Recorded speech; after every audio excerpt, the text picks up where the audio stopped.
Hello, I'm Andrew Hamilton, President of NYU, and I'm delighted to welcome you to the 2020 Making a Difference Awards. When I first came to NYU 5 years ago, I was well aware of NYU's scale. 50,000 students, 7,000 faculty, 6,000 administrators and staff, and over 500,000 alumni. Numbers that few universities can equal. What quickly became clear is that a corollary of NYU's scale is NYU's impact. Not a day goes by that I don't meet a member of this university who is doing something inspiring to make a difference in the world. And NYU's impact isn't only a result of its size. This is one of the most engaged, creative, energetic universities that I have ever been part of. Making a difference is indeed part of our DNA. That is why we created the NYU Making a Difference Awards, which were first presented at my inauguration as NYU's president. Presented biennially, the MAD Awards shine a spotlight on the impact of our faculty, students, employees, and alumni. We wanted to surface and recognize the extraordinary work that members of the NYU community do every day to help make the world a better place. This year, for the first time, we chose to give the awards in a specific area, one that has moved to the forefront of our institutional and indeed national agenda. Combating inequality in all its manifestations, racial, economic, political, and health-related. Against the backdrop of the pandemic, which has had an outsized impact on vulnerable communities and the ongoing racial inequalities present in our society, we felt that 2020 warranted a focus on this important theme. Inequality has already been a major focus at NYU in both research and service.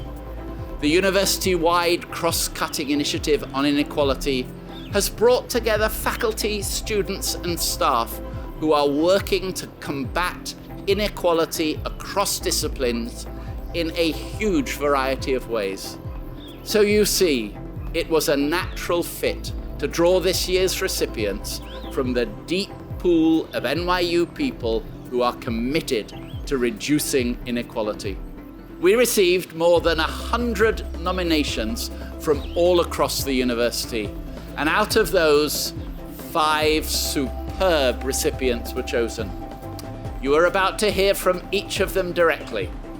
I believe that through their own words, you will understand why they are being honored today. To all those who are nominated, we applaud you as well. We also thank the nominators for their time and attention to surface such an impressive group of individuals from which to choose. So without further ado, I am privileged to present to you the recipients of the 2020 NYU Making a Difference Awards.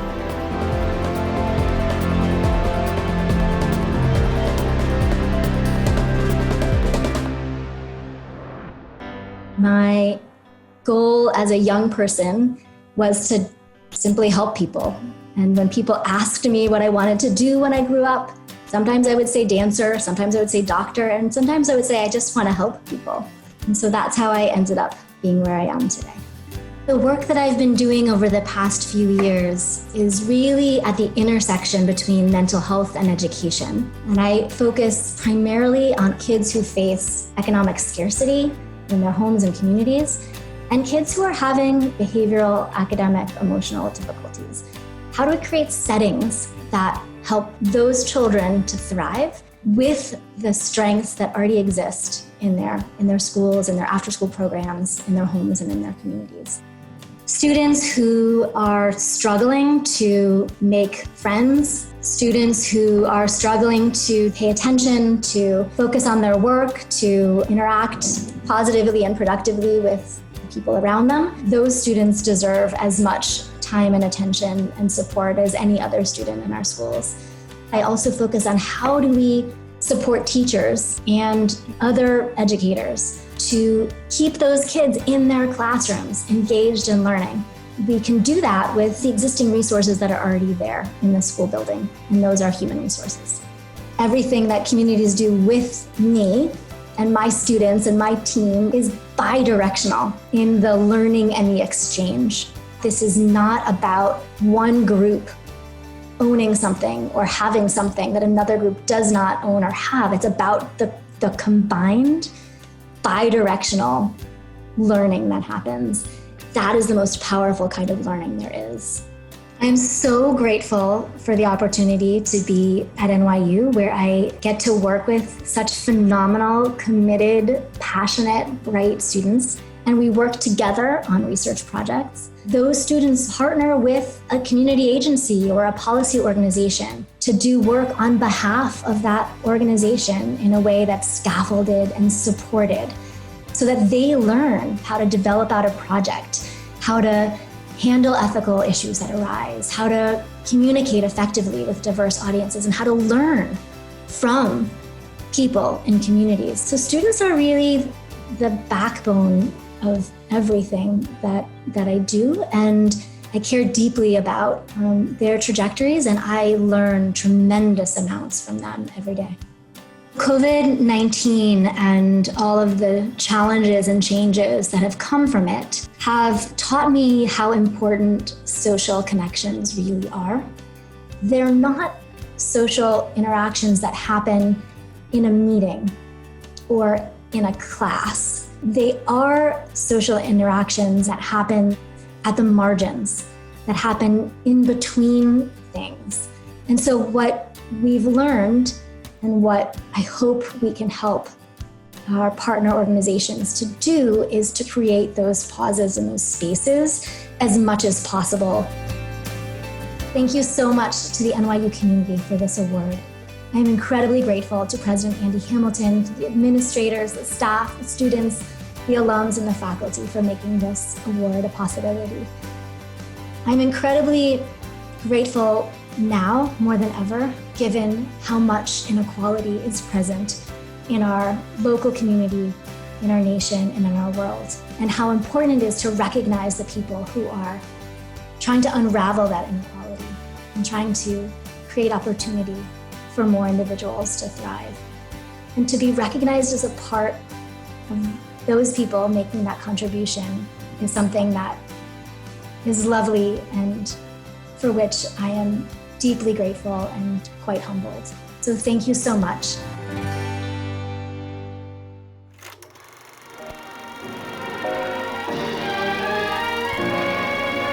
On New York City's Lower East Side, the greatest slum clearance project on record goes forward. This poor tenement area is to be used for modern apartment buildings and parks. Where you were born, where you grew up, plays a large role in where you end up as an adult. And that is one of the core pieces to understanding racial inequality more broadly. I study the causes and consequences of racial segregation in America, and I'm particularly interested in the role that geography plays in perpetuating racial inequality.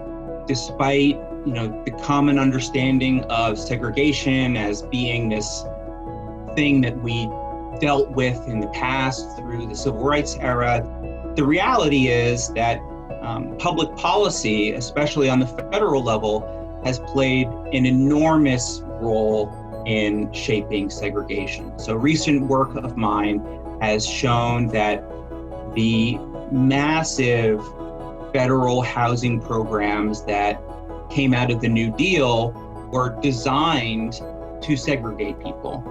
And the neighborhoods that those policies redlined are still tremendously disadvantaged today. School quality, access to jobs, healthy environments, and vulnerability to climate change, policing, political power, all of these things are organized spatially. And because those systems overlap, it creates this powerful dynamic where you live determines so many other aspects of your life. this pandemic is pulling back the curtain on these dramatic inequalities. For example, during April and May, so much of the death and illness was concentrated in these communities of color where people didn't have the resources to leave the city, to work from home. People of color tend to be living in more dense housing situations. And so there is this confluence of factors all shaped by spatial inequality that we've been experiencing since America has existed. But the good news here is that we know what we've done to segregate America.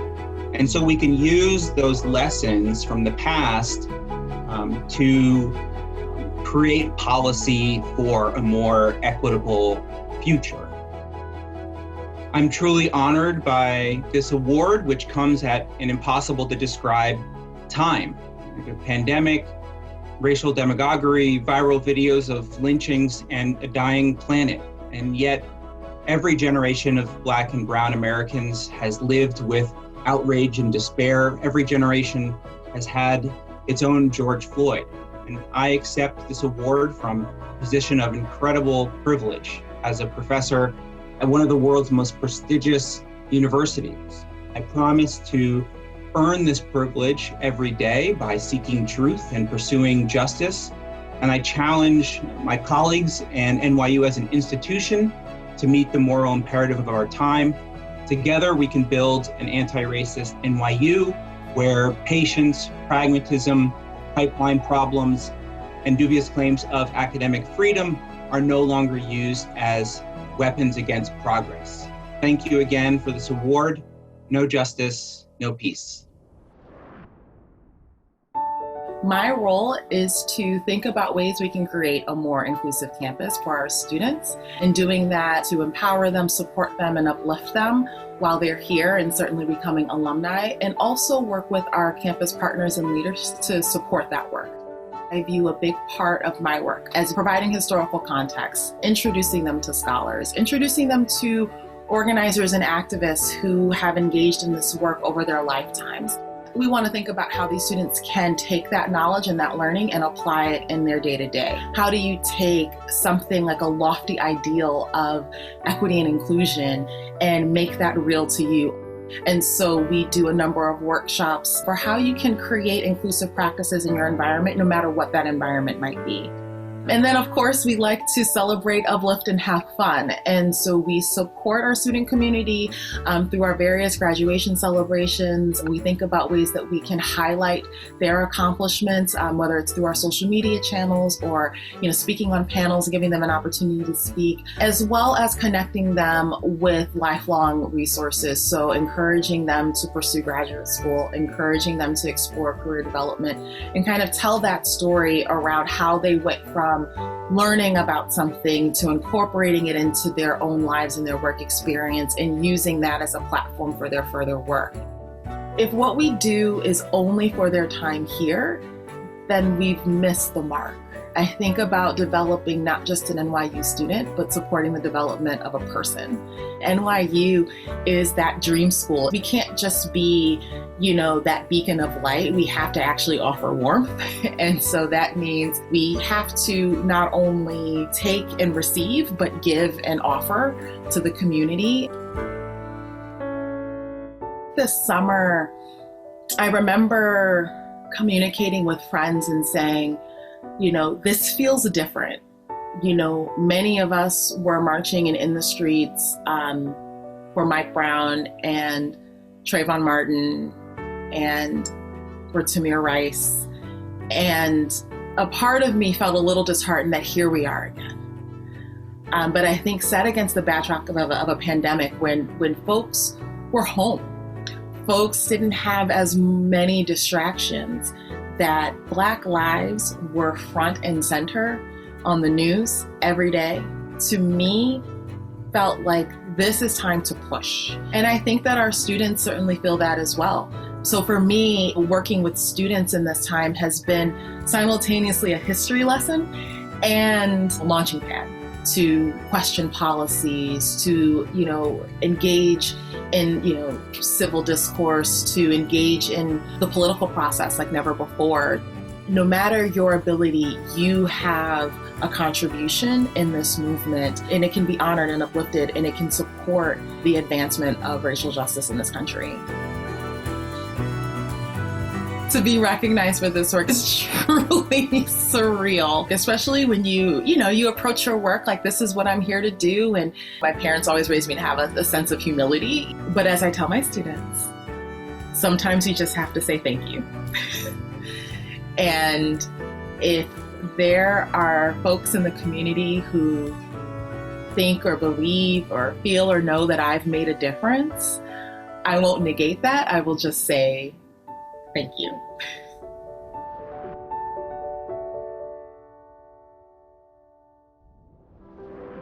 I grew up in a suburb of Dallas.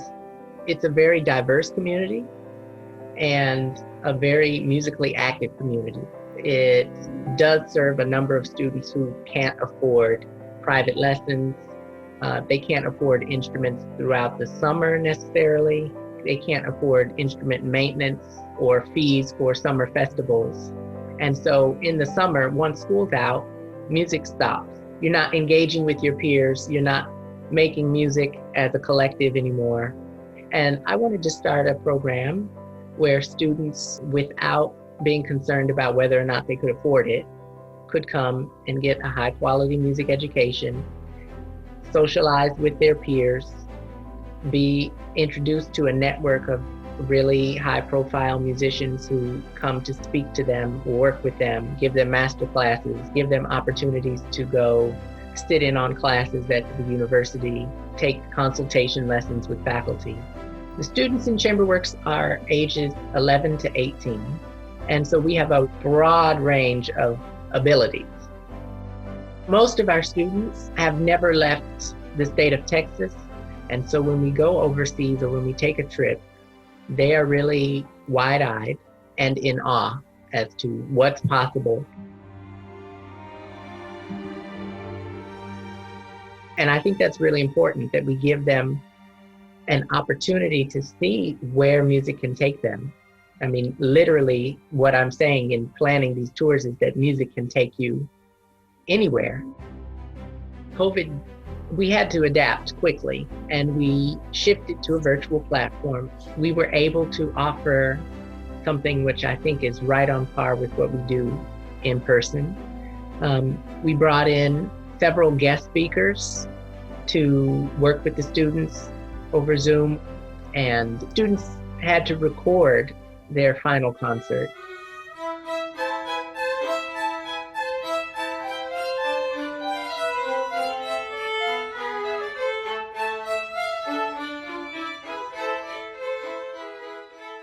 You know, everyone was doing the best that they could, and the final product was great. Students do better when they feel like you have a vested interest in them, and we do have a vested interest in them. So one of the things that I think is so special about Chamberworks is that we relate to the students. We don't do kind of a top-down approach in teaching. We play with their ensembles. We kind of put ourselves into their music making, and they open up to us, not only about music, but about life. And when you have that kind of community, then it allows for better music making, because in order to make good music, you have to have trust. And that's something that I've learned from Chamberworks. I really like helping people. And if there's something that I can do to help somebody fulfill their goals, chase their dreams, then I don't see any reason why I wouldn't help them. I'd like to say thank you to President Hamilton and the NYU community in honoring me with this award, and not only honoring me, but also the Chamberworks students for their work, and giving them the recognition that goes along with dedicated practice and giving back to the community. I'd also like to thank Bridget Cohen for nominating me for the award and for being such a dedicated mentor and dissertation advisor. Suzanne Cusick in the music department has also interacted with the Chamberworks students and given invaluable time to them. And the NYU music department broadly has allowed me the flexibility to continue my work with Chamberworks and enriching the lives of Chamberworks students, and I am appreciative of that. Thank you.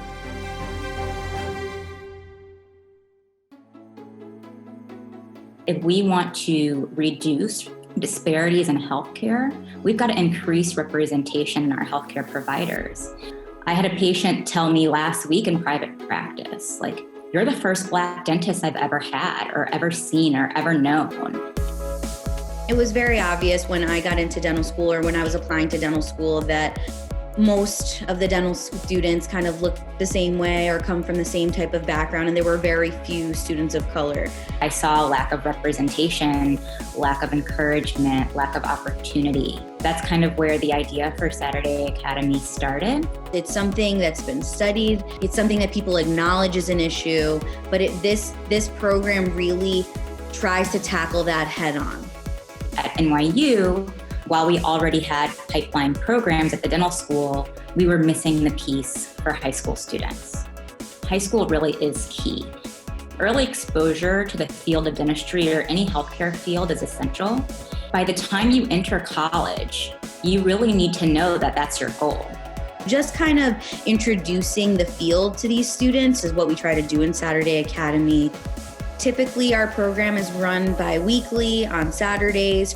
It looks a little different because of COVID this year, but typically the way that we run things is we will have a session on the college application process, financial aid, standardized testing, interview preparation, things like that. Then they'll shift gears and they'll go to our preclinical laboratory where they'll perform hands-on dental activities with the mannequins and instruments that we have at the college. You can see this kind of surprise in their eyes about, oh, I didn't realize this is what dentists actually do. You know, this kind of hopefully light bulb that kind of went off for me starts going off in their mind, and kind of this real like joy in their eyes, which is really fulfilling for us because we really want them to get excited about teeth.